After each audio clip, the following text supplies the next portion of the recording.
me chamo Lenir Nunes, da Eliane Carreira. Estou aqui para te entregar o melhor conteúdo para alavancar a sua carreira. E hoje, dando continuidade, aos nossos comentários acerca do livro Coloque um Ponto Final. É um livro bastante instigante que vai trazer aí não só algumas reflexões, mas alguns comos para que a gente possa entender que colocar pontos finais, encerrar ciclos, e aqui, como o nosso capítulo 2 vai comentar, fazer podas, são tão necessários quanto planejar novos projetos. Então, fica com a gente tem esse propósito de compartilhar todos os capítulos. Não perca a oportunidade também de fazer perguntas ou de trazer contextos e comentários acerca do seu momento de vida, de carreira, se você está ou não no momento de fazer o encerramento de ciclo. E, de novo, é um livro sobre liderança, sobre negócios, mas que traz muitos insights para a sua vida pessoal também. E esse capítulo 2 que eu vou trazer hoje aqui, ele fala: a poda para crescer, precisamos nos livrar do indesejável ou do supérfluo. Então, o autor aqui ele vai trazer alguns comentários do ambiente corporativo, também da vida pessoal, um exemplo pessoal aqui, mas ele começa falando sobre 3 motivos das quais eu não consigo evitar a poda, Então, eu vou trazer esses 3 motivos aqui para você. Primeiro, brotos ou galhos que não são os melhores. Preciso podar. Galhos doentes que não vão se desenvolver bem. Galhos mortos que ocupam o espaço para que os saudáveis se expandam, Então, não é um livro para jardineiros, Mas é sim um livro que traz essa analogia, de nós, como empreendedores, como profissionais, como em diferentes papéis que a gente desempenha, a necessidade de, em alguns momentos, refletir sobre projetos, ou ações, ou atitudes que precisam ser podadas, para que novas atitudes, novos momentos, novas experiências possam ter aí o seu espaço, E ele comenta sobre finais necessários. Eu acho que essa provocação já é bacana, finais necessários, será que são necessários? A gente trouxe alguns motivos no primeiro capítulo que sim, são necessários. E ele traz aqui rapidamente 3 tipos de finais necessários. O final necessário do tipo 1, que examinar a planta para verificar quais brotos têm plenas condições de abordar o limitado combustível e cortar os demais. Então, olhar o que eu tenho que realmente funciona, trazendo isso para o ambiente corporativo, olhando para o meu time, e talvez fazer aí alguns cortes. Quem realmente está entregando, quem realmente está alinhado com a visão, com a missão da organização, e quem não está alinhado. Assim, olhando para isso, garante que sejam descartados para não mais despontar e poupa a flor de desviar recursos para eles. Exemplo aqui que eu trouxe, uma iniciativa que desvia recursos que poderiam ser oferecidos a algo mais promissor, deve ser podado. Ele traz aqui também finais necessários do tipo 2, de novo analogia com a flor, com a roseira, poderia ser qualquer outra flor, aqui ele traz a roseira. Alguns galhos são fracos ou doentes e parece que nunca vão prosperar, então mesmo que ele cuide, que ele nutra, que ele troque a terra, não vai ter como entregar mais do que aquilo que ele já está tendo. Então, então aqui até trouxe o empreendimento que está doente ou não vai bem, deve ser podado. E às vezes para o próprio bem da pessoa ou próprio bem dos demais que permanecem. Então, aqui traz um pouquinho disso, da gente às vezes ficar insistindo em projetos que já trazem sinais assim de que se eu parar de insistir nele, dar foco no outro, vai fazer todo sentido. Eu vou ter talvez mais energia, eu vou ter mais resultado e eu vou me sentir uma pessoa mais útil, mais completa. Finais necessários do tipo 3. Isso é forte, é bem forte. Por último, os ramos e brotos que estão mortos e ocupam espaço. O que fazer? Podá-los, né? Os galhos saudáveis precisam deste lugar para se expandir em sua total extensão e altura, mas que não estão conseguindo se espalhar por conta de ramos mortos que os forçam a se inclinar e dobrar, né? O autor ele traz um exemplo justamente de uma executiva que ela acaba sendo promovida a uma cadeira mais sênior, da qual ela já estava dentro dessa organização. E o autor ele é um psicólogo que atua, né, tanto em clínica quanto no meio executivo, como nessa oportunidade aqui como coaching. E aí ele traz esse exemplo da qual ela, né, ela comenta que para que ela realmente dê resultado nessa cadeira enquanto líder sênior, ela precisa fazer alguns movimentos. E até ela traz aqui pessoas que hoje exercem o papel de liderança e que deverão ser mudadas, simplesmente porque não são líderes. Aqui a gente poderia olhar para a nossa organização pessoas que ocupam hoje uma cadeira de gestão simplesmente por tempo de casa, ou por alguma relação, né? Empresas, muitas vezes no contexto familiar, que exercem uma função por vínculo, mas não necessariamente por competência, né? Ou também, gente, eu começo a pensar aqui, talvez em empresas onde o profissional ele pede um aumento salarial, né? A empresa não tem uma cultura ou não tem uma estrutura organizacional bem desenhada e acaba olhando para esse, puxa, ele já é um técnico sênior, né? Um engenheiro sênior, um profissional especialista sênior. O que me resta aqui é promover ele a líder, né? E aí eu faço essa promoção dele para líder pela questão do aumento salarial, mas ele não tem perfil, né? E aí talvez a gente traga aqui uma fala muito forte, né, do ambiente corporativo, e os RHs usam muito. Perdi um ótimo técnico e ganhei um péssimo líder. Então, essa executiva estava vivendo aqui essa experiência, né, de ter profissionais das quais ocupavam uma função de líder, mas que não eram líderes. E até ela comenta, né, que na nova estrutura realmente vamos precisar de líderes verdadeiros. Não vamos alcançar novas metas se não fizermos essas mudanças. Eu comparo aqui com algumas empresas também, quando trazem um profissional de fora de mercado, né, ou promovem efetivamente alguém dentro de casa, que começa a olhar para a estrutura e percebem que precisa fazer alguns ajustes. Essa profissional em especial, quando ela percebeu que ela precisava fazer alguns cortes, ela se sentiu muito culpada, né?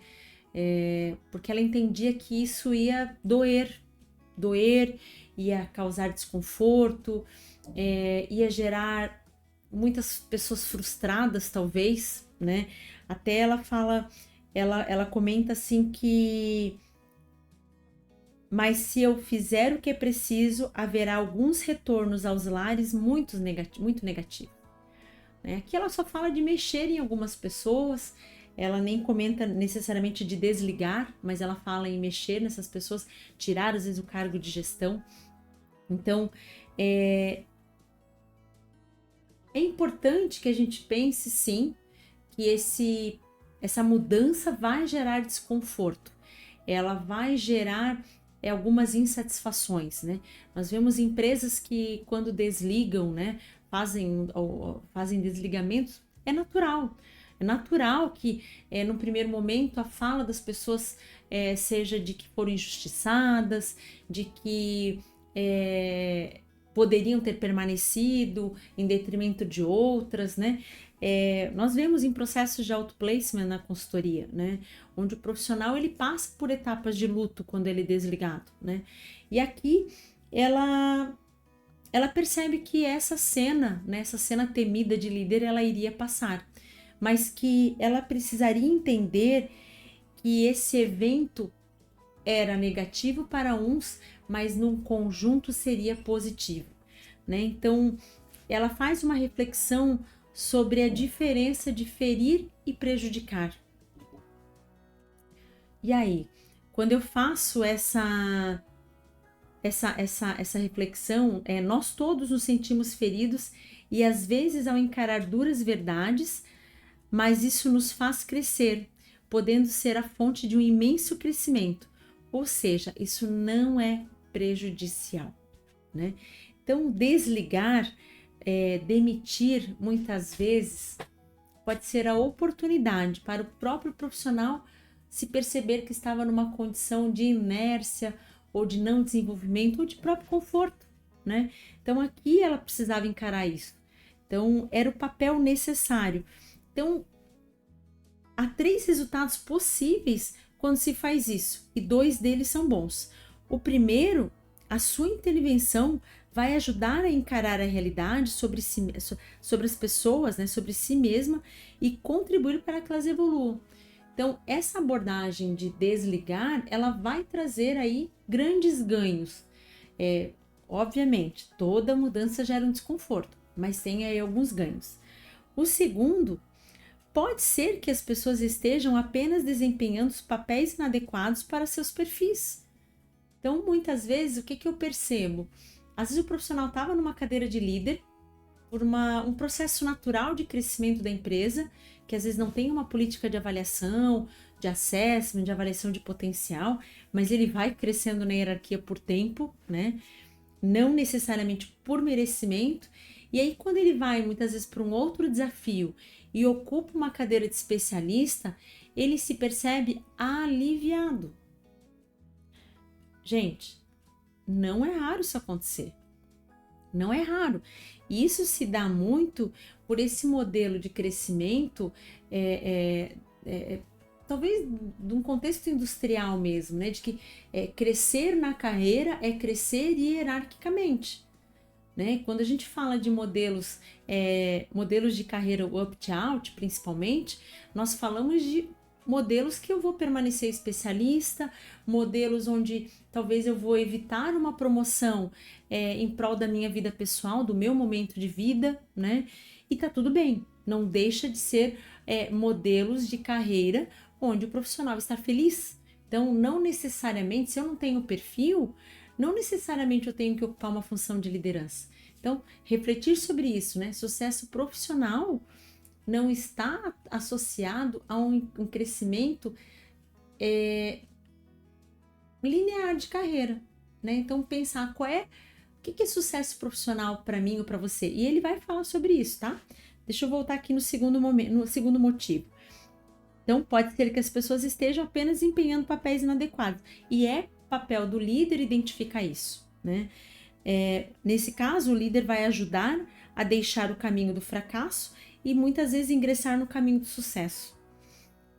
O terceiro resultado possível desse processo é que as pessoas não enxergam que precisam se aperfeiçoar ou que estão tentando fazer algo para que não sejam talhadas e culpam o líder, né, ou a própria empresa por suas falhas. Então, essas pessoas precisam ser cortadas, né? E talvez elas mesmo não terão esse olhar, né, esse protagonismo para fazer esse movimento de carreira, tomar essa decisão, né? Até comento no primeiro capítulo, né, de alguns profissionais que nos procuram para fazer um processo de transição de carreira, e aí a gente pergunta, e se a empresa te demitisse hoje? Nossa, eu ficaria aliviado, né? E a pergunta é, por que a empresa precisa demitir? Porque eu não posso tomar a decisão por sair, né? Por que eu preciso terceirizar essa responsabilidade?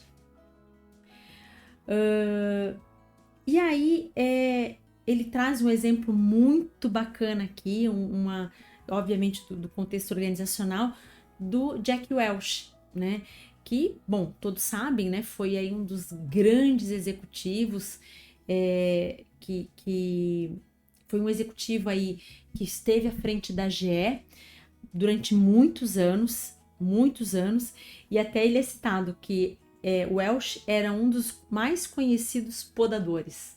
Então, olha o que ele traz aqui, que ele utilizava 4 padrões para tomar decisões de poda. E, gente, acho que uma coisa bem importante aqui, né? Ele esteve à frente da GE durante muitos anos. No período em que ele esteve à frente da GE, ele chegou a fazer mais de 100 mil desligamentos, né? E a empresa cresceu de 26 bilhões de dólares em receita para 130 bilhões de dólares, sem contar aí o valor de mercado que ela despontou. E aí ele fazia essa reflexão, em direção a que estamos para fazer esse processo de poda. Se um negócio da GE não puder ser o número 1 ou 2 em seu mercado, ele vai ser cortado.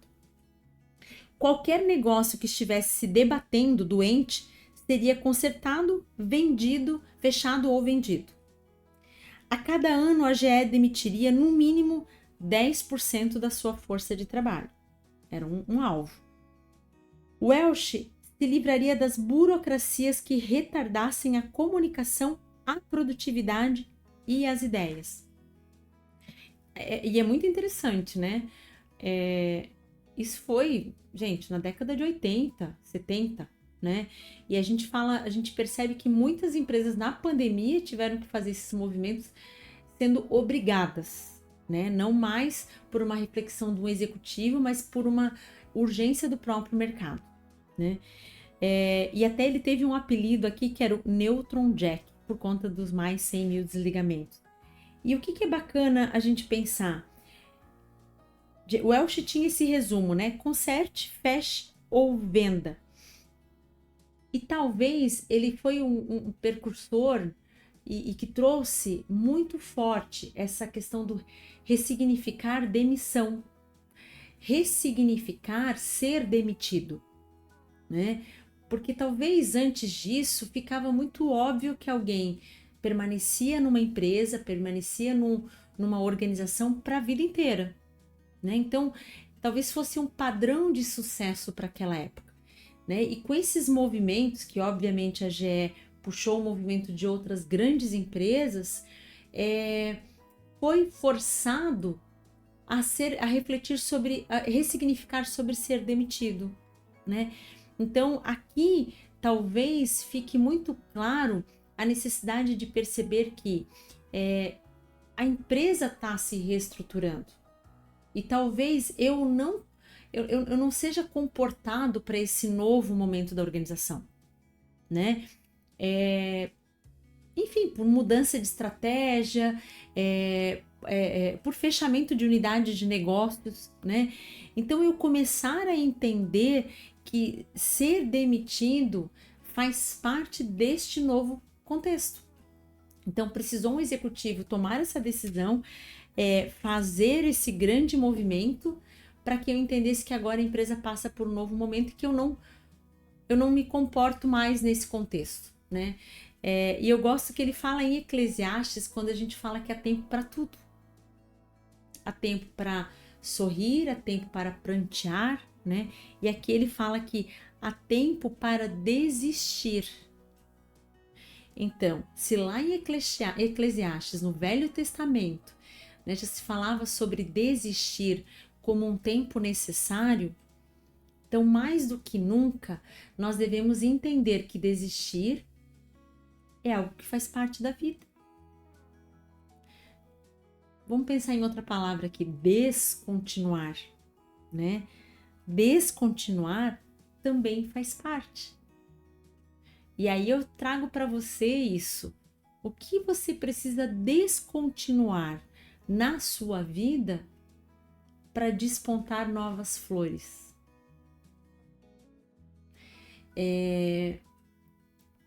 Temos várias regras, né? Para a gente pensar nisso.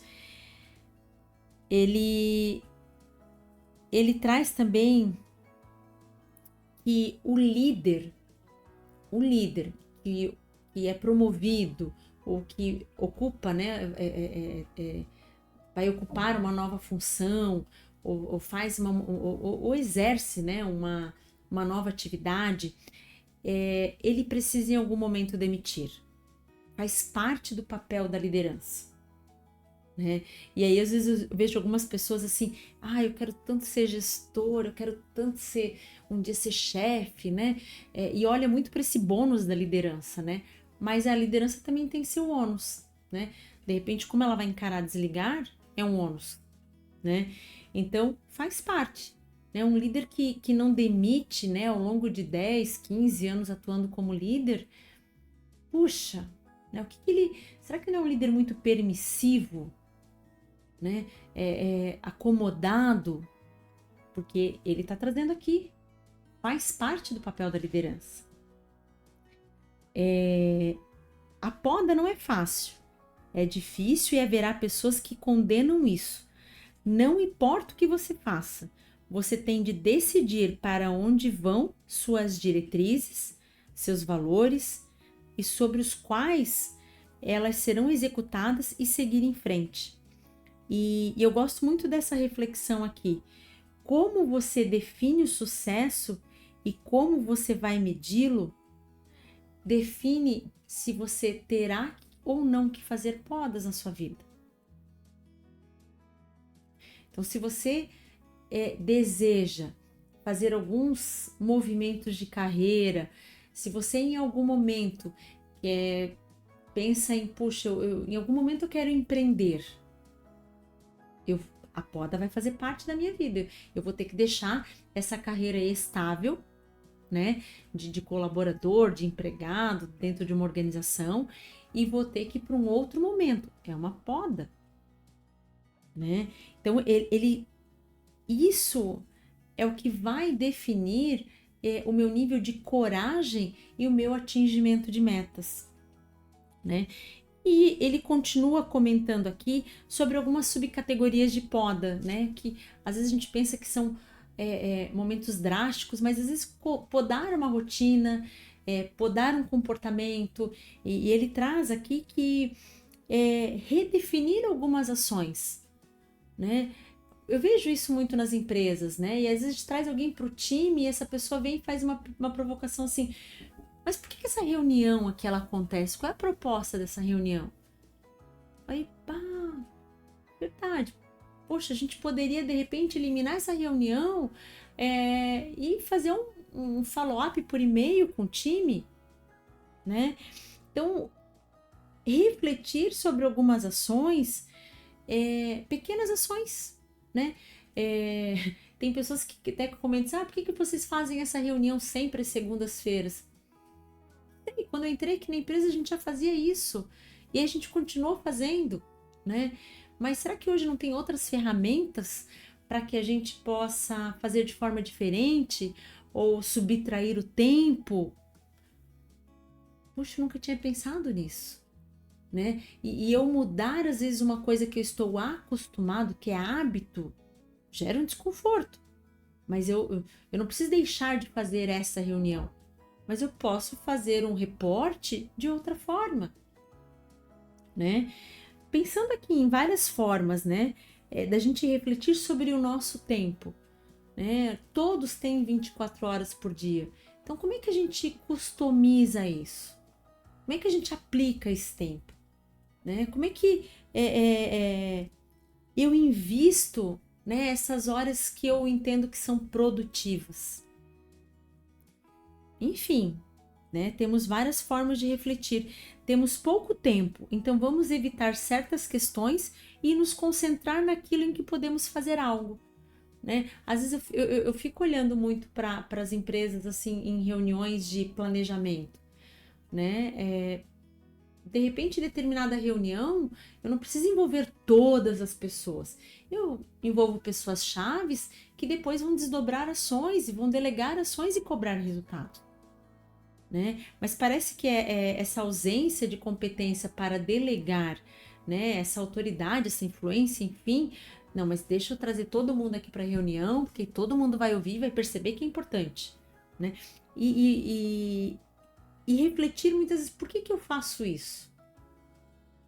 Ou refletir sobre como eu faço isso, é o jeito mais eficaz? Eu gosto muito assim de perguntar para as pessoas de outra área, muitas vezes, sobre a rotina que ela olha que ela percebe da área par. né? Às vezes quem tá próximo pode ser mais crítico do que quem tá ali vivendo aquela rotina, faz parte, tanta coisa para tomar decisão, não vou nem mexer nisso. Então, e até na nossa vida pessoal, né? Ele traz um exemplo aqui de um casal que tirava um dia da semana, né? Contratava uma babá para sair, né? Para ter um momento de casal, né? Uma noite da semana. E eles começaram a perceber que eles saíam para falar dos filhos, para falar da rotina, para tomar decisões que poderiam ser tomadas às vezes no café da manhã, em casa mesmo. Então aquele jantar, aquele tempo de casal ali, que seria um tempo para renovar as forças, no final era mais uma rotina, né?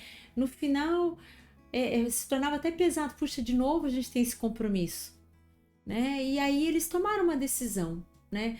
Tomaram uma decisão peraí, se é pra gente sair para esse tempo, então algumas conversas têm que ser retiradas da nossa pauta. Filhos são importantes, mas nesse momento são só nós dois, né? E aí é legal porque ele fala aqui, né? Começamos a ter encontros reais como aqueles que marcávamos no início do nosso namoro.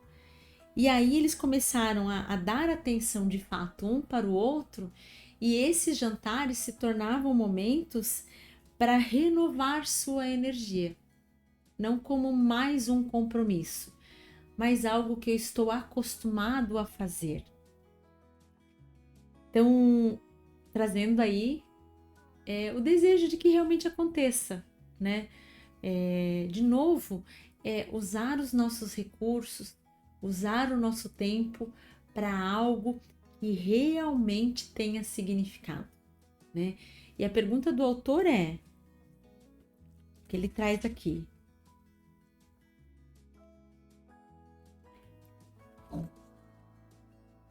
né? Que ele comenta aqui: como você define o sucesso? Né? E aí eu trago uma outra pergunta, assim: qual é o teu propósito? Qual é a sua meta? Qual é o seu alvo? Como você tem usado, que recursos que você tem usado para compreender que você está avançando? Quando a gente tem isso mais claro, ou se a gente não tem o alvo muito claro, mas a gente começa a perceber ao longo da nossa vida profissional coisas que efetivamente não nos definem, fica menos doloroso fazer esses movimentos, né? E eu gosto de pensar assim que quando a gente tem um alvo, quando a gente tem uma paixão, quando a gente tem um propósito, aquilo nos traz energia, né? Aquilo faz valer a pena o que a gente investe de tempo, de dinheiro, de recursos, né? Dos mais diversos. Eu vejo assim que quando a gente se propõe a estudar algo que seja dentro da nossa essência, não, puxa, eu vou estudar isso porque eu preciso do diploma para ter um reconhecimento na empresa, para ter um aumento, mas não necessariamente eu gosto disso, né? Mas quando eu faço algo que está conectado com o nosso propósito e com o nosso alvo, nós nos reorganizamos para fazer aquilo porque ele nos satisfaz, ele não tira a nossa energia. Pelo contrário, mesmo sendo algo que vai nos tomar tempo e recurso, ele nos revigora. E ele fala aqui, né? Esses são os brotos que a gente vai tendo na nossa vida, né? Então, se permita a refletir sobre o que você precisa retirar e podar para que você tenha de novo essa energia, seja na sua vida pessoal ou seja na sua vida profissional.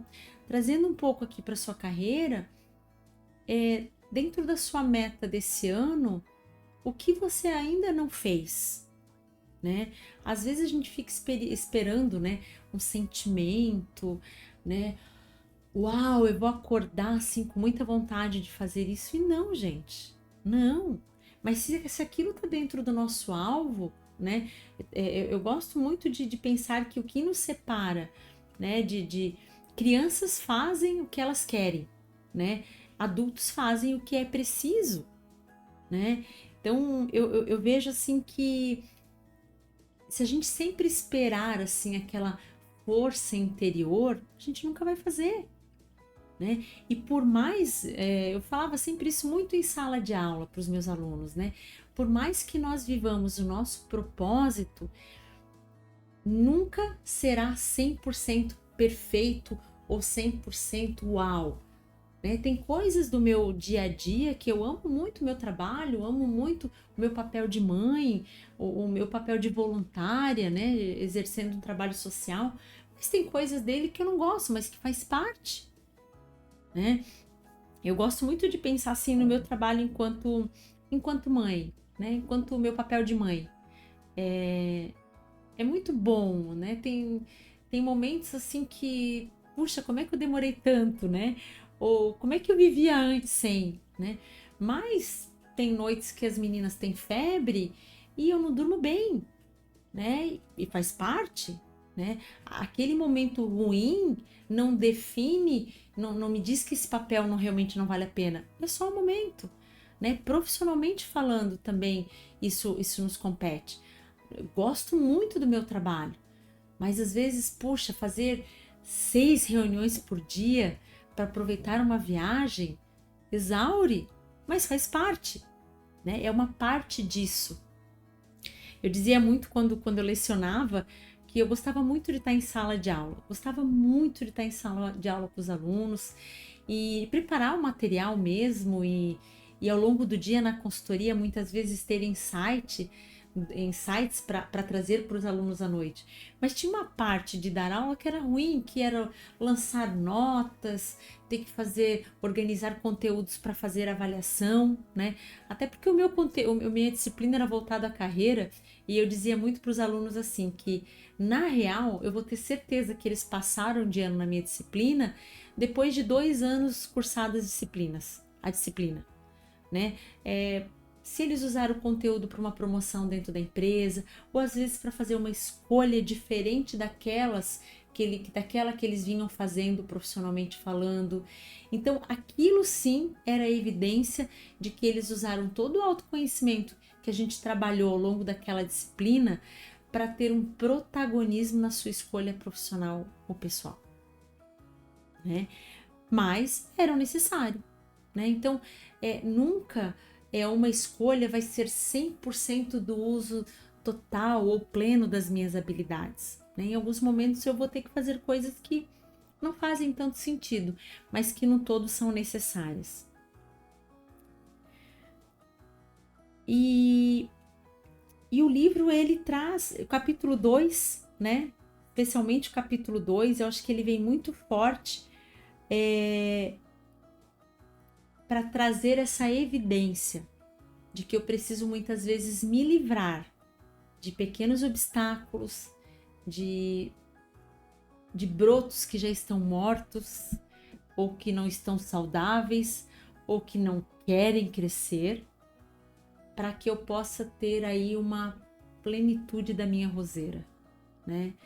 E aí eu finalizo aqui o capítulo 2 como: você é a pessoa que está fazendo negócios e também vivendo, e se você mudar e se tornar capaz de executar finais necessários, não terá apenas um desempenho melhor nos negócios, mas deixará de falhar com os filhos ou estagnar em alguma outra área de sua vida.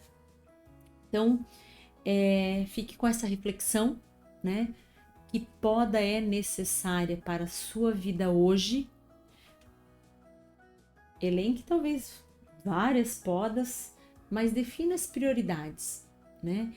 E em breve teremos aí o nosso terceiro capítulo que eu vou compartilhar com vocês, né? E comece a pensar que finais são necessários para melhores começos. Então eu quero ouvir de você, se você está gostando já, estamos no segundo capítulo do livro. Coloque um ponto final, compartilhe aí o que você precisou elencar enquanto necessidade de poda.